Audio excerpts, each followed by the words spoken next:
Hello mga kasisi, for today's video, magluluto ako ng pananghalian namin ng aking asawa. So for today's menu, ito nga palang seafood ang aking lulutuin na nabili ko sa Carrefour.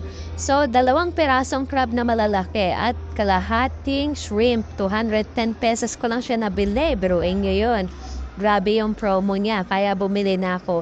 Yan nga pala yung mga ingredients na ginamit ko. 1 spoon paprika, 1 teaspoon thyme, 1 teaspoon oregano, 1 teaspoon garlic powder, 1 teaspoon onion powder, 1 teaspoon brown sugar, 1 teaspoon salt, 3/4 na butter, sausage, at syempre meron akong nilagay na mixed vegetable at shrimp and crab. So ayan na.